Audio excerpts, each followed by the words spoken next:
நம்ம பிரண்டை துவையல் அரைக்க போகிறோம். பிரண்டையை பொடிசாக கட் பண்ணி வச்சுட்டோம். உளுந்து கொடும் புளி எடுத்துருக்க, நீங்கள் நார்மல் புளி கூட எடுத்துக்கலாம். சரிங்களா? பூண்டு, உப்பு, வெல்லம், வத்தல், இதுக்கு தேவையான இன்க்ரீடியன்ட்ஸ் போகிறோங்க. ஏன்னா நிறைய ஊற்றணும், அதுதான் ஊற்றிருக்கேன். இப்போ என்ன பண்ண போகிறோம்? புளி, பூண்டு, வத்தல், உளுந்து, இது நாளையும் வதக்க போகிறோம்.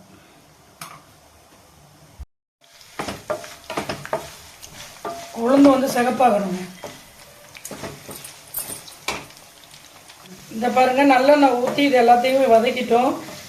செவந்துருச்சு பாருங்க உளுந்து. இப்போ பிரண்டையே போடுறோம். பிரண்டை நல்லா வதக்கணுங்க, இல்லைன்னா நாக்கு அரிக்குங்க.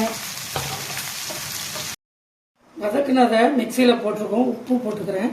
இதை நைஸாக அரைச்சிட்டு கடைசியில் வெல்லம் போடணும். இந்த பாருங்க, வெல்லம் போட போகிறோம். நீங்கள் வேணுன்னா தண்ணி ஊற்றி அரைக்கணும்னா கொஞ்சம் தண்ணி ஊற்றி கூட அரைச்சிக்கலாம். நான் வெல்லம் போட்டு துவையல் மாதிரி யூஸ் பண்ணுறேன். பிரண்டை துவையல் ரெடிங்க. இது வயிற்றுக்கு ரொம்ப ரொம்ப நல்லதுங்க. அஜீரண சக்திக்கு, கை கால் வலிக்கு, மூட்டு வலி எல்லாத்துக்குமே கேட்குங்க.